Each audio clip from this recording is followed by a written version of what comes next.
கிறிஸ்துவுக்குள் பிரியமானவர்களே, ஆண்டவராகிய இயேசு கிறிஸ்துவின் நாமத்தினாலே நான் உங்களை வாழ்த்துகிறேன். பரிசுத்த ஆவியானவர் இந்த காலை வேளையிலும் நமக்கு தந்த வேத வார்த்தையானது ரோமருக்கு எழுதின நிருபம் 13ஆம் அதிகாரம் 9ஆம் வசனம். அன்பு நியாயப்பிரமாணத்தின் நிறைவேறுதலாய் இருக்கிறது. கிறிஸ்துவுக்குள் பிரியமானவர்களே, நாம் எப்படி அன்பு கூற வேண்டுமென்று நியாயப்பிரமாணம் நமக்கு போதிக்கிறது. நாம் எல்லா சமயங்களிலும், எல்லா விதங்களிலும், எல்லா மனிதர்களிலும் பூரணமாக அன்பு கூறக்கூடியவர்களாக இருந்தால் 2 பிரதான கற்பனைகளை மாத்திரமல்ல, நியாயப்பிரமாணத்தின் எல்லா கற்பனைகளையும் நிறைவேற்றுகிறவர்களாக இருப்போம் என்று சொல்கிறது. பவுல் இங்கே 10 கற்பனைகளில் 4 குறிப்பிடுகிறார். நாம் நமது பிறனை நேசித்தோமானால் அவனை எப்படி கொலை செய்ய முடியும், அல்லது அவனிடமிருந்து எப்படி திருட முடியும்? ஆகவே நமது பிறனில் அன்பு கூற வேண்டும் என்ற கற்பனைக்கு கீழ்ப்படிவோமானால் இந்த மற்றெல்லா கற்பனைகளுக்கும் கீழ்ப்படிவோம். நம்மை போல் நாம் பிறரை நேசிக்க வேண்டும் என்ற கட்டளையை வேறு விதமாக இப்படி சொல்லலாம். மனுஷர் உங்களுக்கு எவைகளை செய்ய வேண்டும் என்று விரும்புகிறீர்களோ அவைகளை நீங்களும் அவர்களுக்கு செய்யுங்கள். இதுவே பொன் விதி என அழைக்கப்படுகிறது. பிரியமானவர்களே, அன்பு என்பது ஏதோ நமது உள்ளத்திற்குள் மறைந்து கிடக்கும் ஒன்றல்ல, அது நடைமுறையில் வெளிப்படுவது. அன்பு பிறனுக்கு தீங்கு நினையாதது மட்டுமல்ல, அது பிறனுக்கு சகலவிதமான நன்மைகளும் செய்வதும் கூட.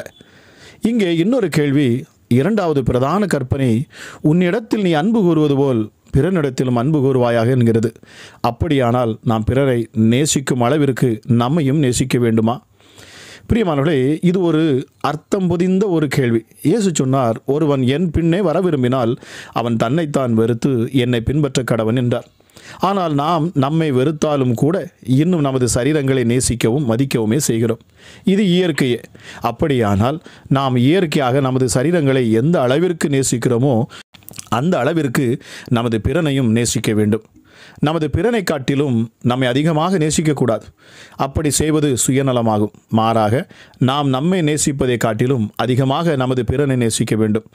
அப்பொழுது நாம் நம்மை போலவே நமது பிறனை நேசிக்க போகிறோம் என்றால், பிரியமானவர்களே, அப்பொழுது நாம் நம்மை நேசிப்பது போல நமது பிறனை நேசிப்பவர்களாக மாறுவோம். எல்லாருக்கும் மேலாக நாம் நம்மை நேசிப்பதால் நம்மை போல நமது பிறனை நேசிக்கப் போகிறோம் என்றால் அவனையும் எல்லாவற்றுக்கும் மேலாக நேசிக்க வேண்டியதாகும். பிரியமானவர்களே, நாம் தேவனை எந்த அளவிற்கு நேசிக்க வேண்டும்? நம்மை நாம் நேசிக்கும் அளவிற்கா, இல்லை அதைவிட அதிகமாகவா? கற்பனைகள் எல்லாம் பிரதான கற்பனை இப்படி சொல்லுகிறது, உன் தேவனாகிய கர்த்தரிடத்தில் உன் முழு இருதயத்தோடும், உன் முழு ஆத்துமாவோடும், உன் முழு மனதோடும், உன் முழு பலத்தோடும் அன்பு கூறுவாயாக.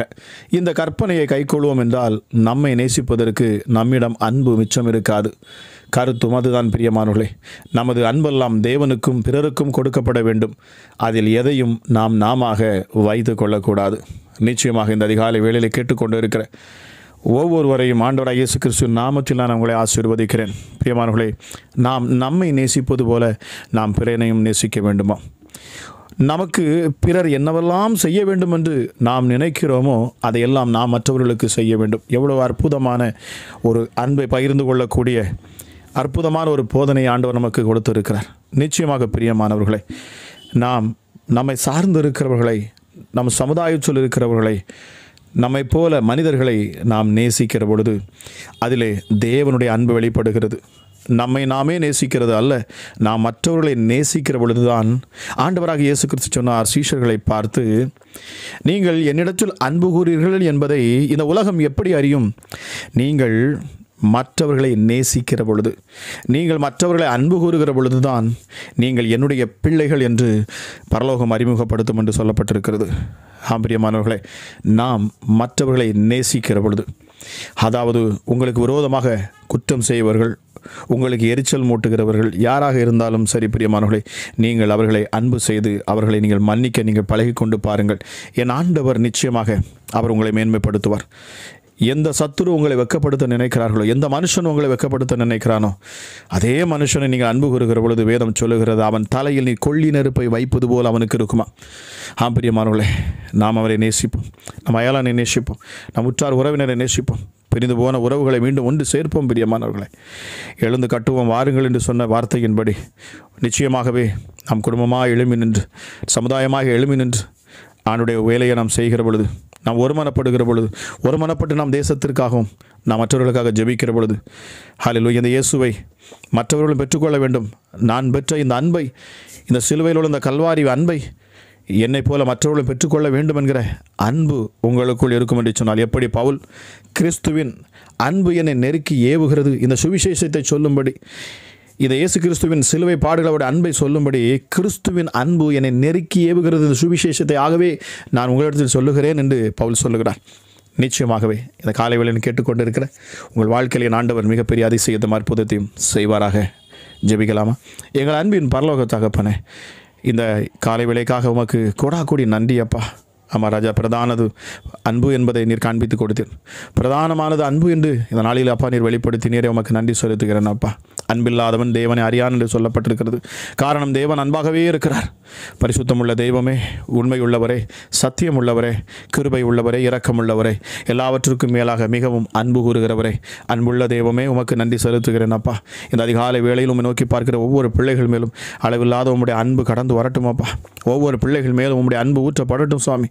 அளவில்லாத உம்முடைய பிரசன்ன மகிமை இந்த நேரத்தில் ஊற்றப்படட்டும் அப்பா. பரிசுத்த ஆவியானவரே, கிறிஸ்துவின் அன்பை குறித்து பேசுகிறவர் நீர் ஒருவரே. ஒவ்வொரு பிள்ளைகளையும் இந்த அதிகாலை வேளையில் நிரப்புவீராக ராஜா. யாரெல்லாம் இந்த அதிகாலை வேளையில் அப்பா சோர்ந்து போய் நிற்கிறார்களோ, பலவீனப்பட்டு நிற்கிறார்களோ, கண்ணீரோடு நிற்கிறார்களோ, தேவ அன்பு அவர்களை நிரப்பட்டும் அப்பா.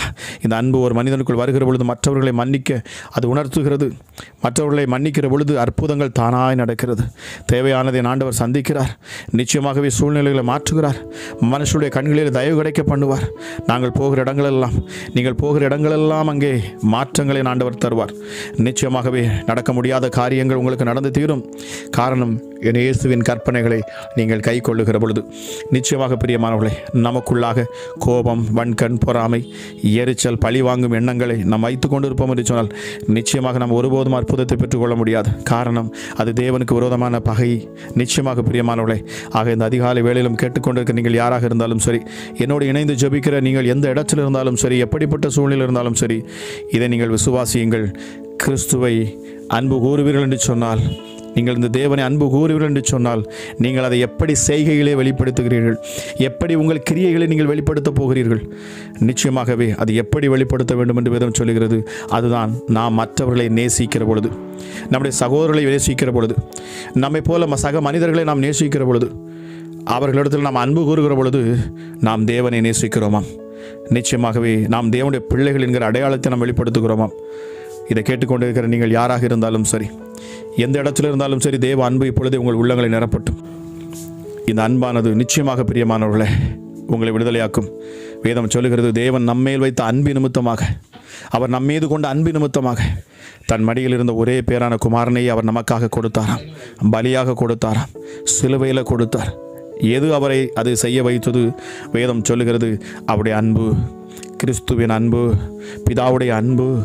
அவருடைய அன்புதான் நம்மை இதுவரை நடத்தி வந்திருக்கிறது. ஏனென்றால் அவர் மிகுந்த அன்புள்ளவர் என்று அவரை குறித்து சொல்லுகிற பொழுது தேவனே தன்னை குறித்து சாட்சி கொடுக்கிறார். பிரியமானவர்களே, இதை கேட்டுக்கொண்டிருக்கிற உங்கள் குடும்பங்களில் அன்பு பெருகட்டும். ஒருவரை ஒருவர் நேசியுங்கள், ஒருவருக்காக ஒருவர் ஜெபியுங்கள், ஒருவரை ஒருவர் விட்டு கொடுங்கள், ஒருவரை ஒருவர் மன்னியுங்கள். நிச்சயமாகவே உங்கள் குடும்பங்கள் செழிக்கும், உங்கள் சூழ்நிலைகள் மாறும். நிச்சயமாக பிரியமானவர்களே, ஹல்லேலூயா. மனுஷன் செய்த கிரியைகளை எண்ணிக்கொண்டே அதில் வஞ்சனையாகவே நாம் இருக்க வேண்டிய அவசியம் இல்லை. எல்லாவற்றையும் மறந்து மன்னித்து அடுத்த நகருக்குள்ளாக நாம் போகிற பொழுது என் ஆண்டவர் உங்களை நடத்துவார். நிச்சயமாகவே உங்களுக்கு விரோதமாக சத்துருக்கள் எவ்வளவாய் கிரியைகள் செய்திருந்தாலும் என் ஆண்டவர் சொல்லுகிறார், பழி வாங்குதல் என்னுடையது, நீ அதை என்னுடையத்தில் விட்டுவிடு என்று சொல்லுகிறார். நிச்சயமாக பிரியமானவர்களே, நாம் பழி வாங்கக்கூடாது என்பதுதான் ஆண்டவருடைய விருப்பம். நாம் மற்றவர்களை வேதனைப்படுத்தக்கூடாது என்பதுதான் ஆண்டவருடைய விருப்பம். அவர் அவர்களுக்கு ஏற்ற தண்டனையோ ஏற்ற காரியங்களை அவர் செய்வார். ஆனால் நாம் செய்ய வேண்டியது நிச்சயமாகவே நேசிப்பது. கிருபையுள்ள தெய்வமே அப்பா, இந்த அதிகாலை வேளையிலும் சுவாமி, இந்த வார்த்தையை கேட்டுக்கொண்டிருக்கிற ஒவ்வொரு பிள்ளைகளையும் நீர் நிரப்புவீராக, உம்முடைய அன்பினால் நிரப்புவீராக ராஜா. எஸ்டடி எங்கள் உள்ளங்களை கவர்ந்தீர், எங்களை நேசித்தீர். உங்கள் அன்பை கண்டு, நீர் சிலுவையில் செய்த அந்த அன்பை கண்டு அப்பா, நாங்கள் உம்மிடத்தில் கவர்ந்து இழுக்கப்பட்டு இருக்கிறோம். உம்முடைய அன்பினாலே நாங்கள் கட்டப்பட்டு இருக்கிறோம் அப்பா. உம்முடைய அன்பின் கயிறிலே கட்டப்பட்டபடினால தான் இந்த சுவிசேஷத்தை நாங்கள் பேசுகிறோம். உம்முடைய அன்பில் நாங்கள் கட்டப்பட்டபடினால தான் எசப்பா உண்மை குறித்து நாங்கள் நற்செய்தியை பேசுகிறோம். அமராஜா, உம்முடைய அன்பில் நாங்கள் பிடிக்கப்பட்டபடினாலே என் ஆண்டவராக இயேசுவே உம்மை குறித்து நாங்கள் மேன்மை பாராட்டுகிறோம் அப்பா.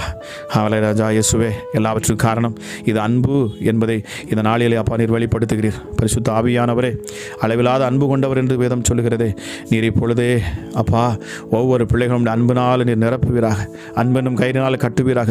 யாரெல்லாம் இப்பொழுதும் தன் மனதில் இருக்கிற அப்பா தன் சொந்தக்காரர்கள், உற்றார் உறவினர்கள், தன் அண்ணன், தங்கை, சித்தப்பா, பெரியப்பா யாராக இருந்தாலும் சரி, யார் மேலானாலும் எசப்பா கோபம், எரிச்சல், பொறாமை, ஹல்லேலூயா எசப்பா பழிவாங்கும் எண்ணங்கள் இருக்கும் என்று சொன்னால் இப்பொழுதே மன்னிக்கும் தன்மை பிள்ளைகளுக்குள்ளே வரட்டும் அப்பா.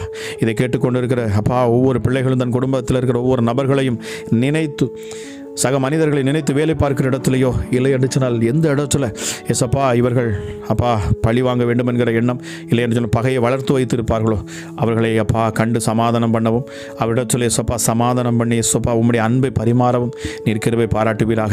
யாரெல்லாம் இப்பொழுதும் அப்பா என் இருதயத்தில் இருக்கக்கூடிய ஒவ்வொரு கசப்பை நான் வெளியெடுத்து போடுகிறேன், ஒவ்வொரு மனுஷர் மேலே இருக்கிற கசப்பை நான் வெளியெடுத்து போடுகிறேன், அவர்களை நான் நேசிக்கிறேன், அவர்களை மன்னிக்கிறேன் என்று சொல்லக்கூடிய ஒவ்வொரு மேலும் இப்பொழுது அளவில்லாத கிருபை இறங்கட்டும் அப்பா.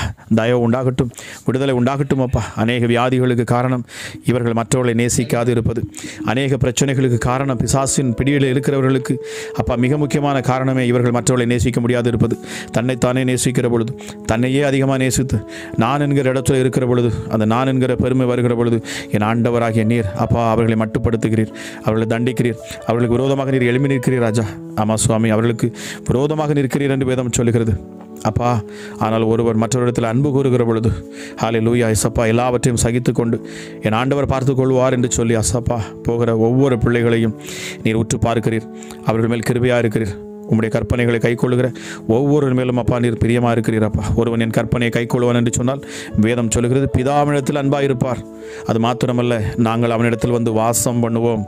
எசப்பா உம்மை நேசிக்கிற இந்த அன்பை வெளிப்படுத்துகிற ஒவ்வொரு பிள்ளைகளுக்குள்ளும் என் பிதாவானவர் வந்து குடியிருக்கிறாராம்.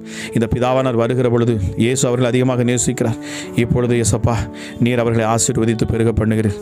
கிருபை இரக்கமுள்ள தெய்வமே, இந்த சத்தியத்தை, இந்த வார்த்தையை கேட்ட ஒவ்வொரு பிள்ளைகள் மேலும் அப்பா இந்த அதிகாலை வேளையில் உடைய வல்லமை இறங்கட்டும் அப்பா. நுகங்கள் முறிக்கப்படட்டும், கட்டுகள் அறுக்கப்படட்டும் அப்பா. குடும்பத்தில் காணக்கூடிய போராட்டங்கள், இந்த அவமான கசப்புகள் எல்லாம் மாறி போகட்டும். என் ஆண்டோடைய கரம் அப்பா ஒவ்வொரு பிள்ளைகள் மேலும் அமரட்டும். நித்திய மகிழ்ச்சி அவர்கள் மேல் தங்கணும். சஞ்சலமும் தவிப்பும் ஓடி போகணும் இயேசுவின் நாமத்தினாலே. பொருளாதார நெருக்கங்கள் மாறணும் அப்பா. கடன் பிரச்சனைகள் மாறட்டும் இயேசுவின் நாமத்தினாலே. சரீரத்தில் காணக்கூடிய எல்லா வியாதிகளும் இப்பொழுது இயேசுவின் நாமத்தில் நீங்கி போக கடவுது. ஹல்லேலூயா. பலவீனப்படுத்துகிற ஆவிகள் எல்லாம் வெளியேறணும் இயேசுவின் நாமத்தினாலே. பொல்லாத சத்துருவின் கிரியைகள் எல்லாம் வெளியேறட்டும் அப்பா. சரீரத்தில் உச்சி முதல் பாதம் வரைக்கும் அப்பா காணக்கூடிய எந்த பலவீனமாக இருந்தாலும் சரி, இப்பொழுதே இந்த அதிகாலை வேளையில் ஜெபிக்கிற அந்த நேரத்தில் விடுதலை உண்டாகணும் சுவாமி. இந்த நாளிலும் உடைய பிள்ளைகளோடு கூட நீங்கள் இருப்பீராக ராஜா. நிறைவானது வருகிற பொழுது குறைவானது ஓடி போகுமே. நிறைவான ஆண்டவர் நீர் அற்புதத்தை செய்வீராக ராஜா. அப்பா அன்பு செய்கிற பிள்ளைகளுக்கு விரோதமாக மந்திரவாதம் இல்லை. அமராஜா எசப்பா உம்மை நேசிக்கிற பிள்ளைகளுக்கு விரோதமாக குறி சொல்லுவதும் இல்லைப்பா. எப்படிப்பட்ட பிசாசுகளும் கிரியை செய்ய முடியாது. காரணம் அன்பு செய்கிறவன் அவன் தேவனை வெளிப்படுத்துகிறான். அன்பு கூறுகிறவன் அவன் கிறிஸ்து இயேசுவை வெளிப்படுத்துகிறான். பிசாசுக்கு அங்கே இடமில்லை, இருளுக்கு அங்கே இடமில்லை அப்பா. ஹல்லேலூயா இயேசுப்பா. உன்னை நேசிப்பது போல நீ பிறரையும் நேசி என்று சொன்ன இந்த வார்த்தைக்காக நன்றி. இந்த அதிகாலை வேளையிலும் கேட்டு அப்பா என்னோடு இணைந்து ஜெபிக்கிற ஒவ்வொரு பிள்ளைகளுடைய வாழ்க்கையிலும் இனி நீர் மாற்றத்தை கொண்டு கொடுக்க போகிறீர். அதற்காக நன்றி அப்பா. இனி அவருடைய வாழ்க்கை மாறும் என்று நீர் உணர்த்துகிறீரப்பா. சூழ்நிலைகள் மாறும் என்று சொல்லுகிறீரப்பா. ஹல்லேலூயா இயேசுப்பா. அடைக்கப்பட்ட வழிகள் எல்லாம் திறக்கப்படும் இயேசுவின் நாமத்தில். எப்படிப்பட்ட தடைகளும் நீங்கி போகும். முடியாத காரியங்களை ஆண்டவர் அப்பா சாத்தியமாக்குவீர் சுவாமி.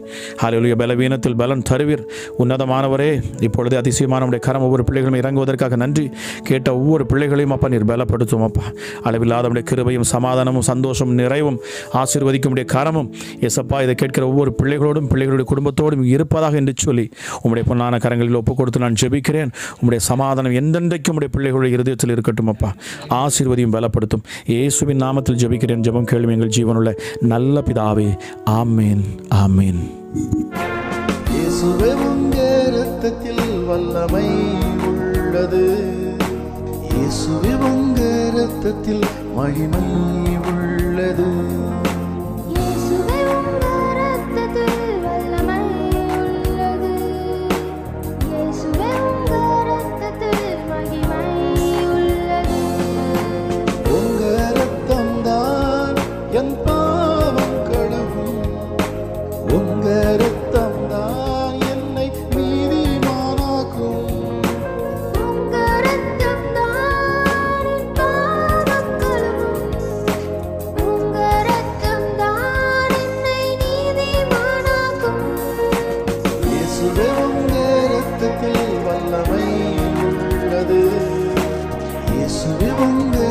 இரத்தத்தில் மகிமை உள்ளது.